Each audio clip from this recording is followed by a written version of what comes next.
had scheduled it for a bit earlier, but I could not get the time because I have lately been taking no I've not been taking interest in doing a bit of farming, and I had gone to the farm a bit earlier, so I could not get the time to to go live in time. So I appreciate the feedback that I'm getting. I think I'm slowly getting the audience, so rather the patronage that I think it'll be worthwhile. I think everybody seems to be drawn to the idea that a YouTube channel can be a place of good discourse. I think I enjoy uh, good questions. I think I enjoy good answers, but not as much as good questions. But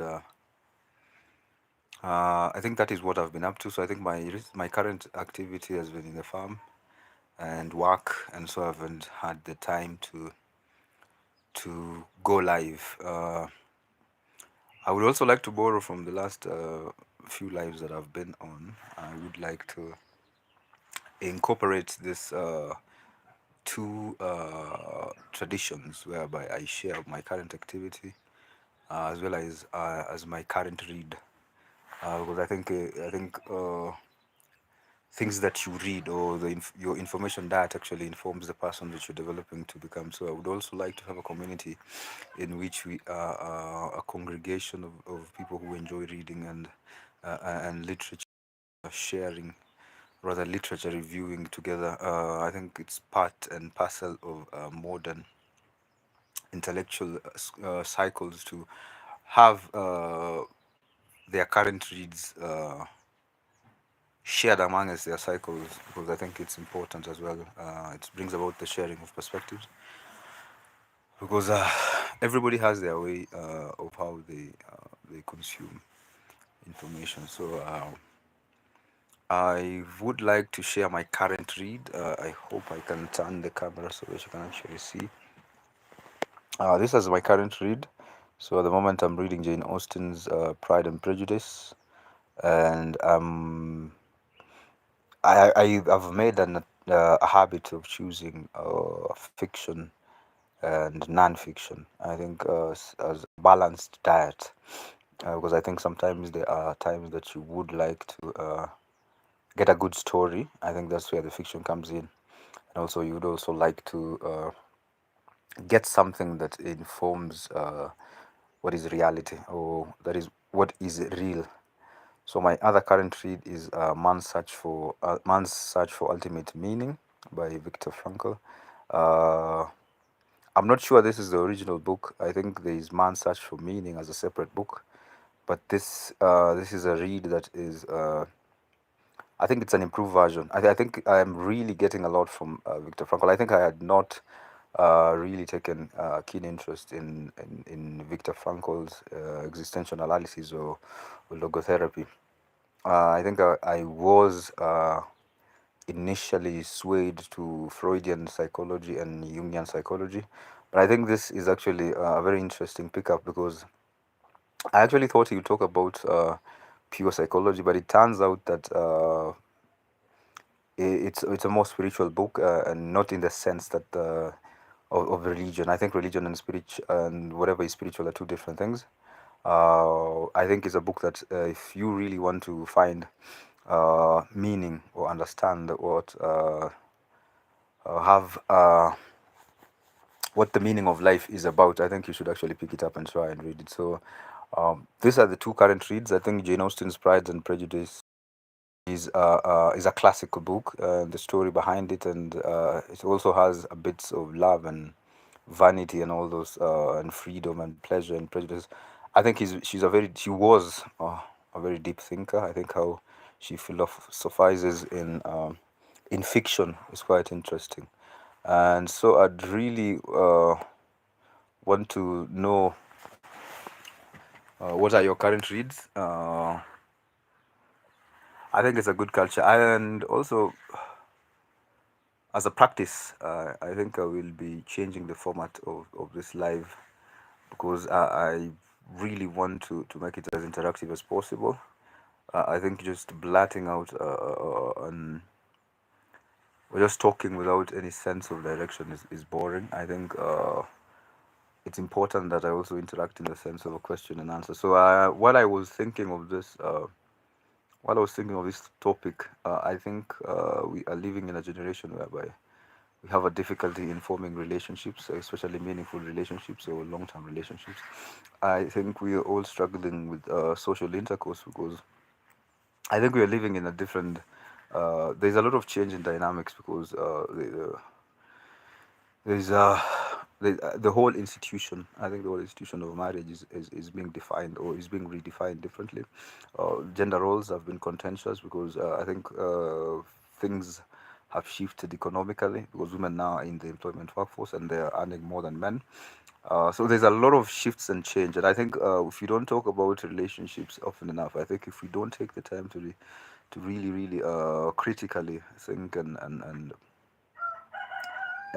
analyze what relationships are evolving towards, I think we'd have a very fragmented society. So I think I've taken that interest primarily because, uh, in all honesty, I think I'm not the only one who struggles with relationships. I think it's a pandemic of a sort, and address it. There will be a lot of issues such as anxiety, issues such as depression. I think most of them, underlying causes of what these issues are brought about primarily because of the disconnect, where one is not entirely connected or plugged into the society. So I think relationships ought to be diagnosed, and relationships ought to also be given better prognosis. So I think when I was thinking about this topic, I realized that it is always important to have the fundamentals of who you are. I think we always, before getting into a relationship, I think the first person you should have a good relationship with is yourself. I think that is why I brought about the non-negotiables, because these are things that you should not compromise. I think these are things that you shouldn't sacrifice as well. The difference between compromise and sacrifice, I'll talk about it a bit later. I think the non-negotiables are things that are supposed to guard your peace, and they're supposed to guard your purpose. And I think for men, fundamentally, what is always primary is the fact that anything that attacks your peace or your purpose is entirely an enemy. So I think what is primary is while going through your non-negotiables, those are the two most salient sectors of your life: your peace and your purpose. And so I wanted to actually relate it in a more personal way because thank you for saying hi. Because I think it's important if we actually stop uh, if we stop romanticizing about relationship. I think most of the relationships uh, uh, are not defined because people have actually started being comfortable having relationships that are misty or in a fog. I think we are a generation that actually enjoys not defining relationships. Uh, I think it's maybe out of fear. I think maybe it's survival mechanism. I can't really particularly tell. I think that's why I was actually drawn to actually doing this live, particularly. So I'd want to go to the main topic, the non-negotiables. So I'll relate this according to myself.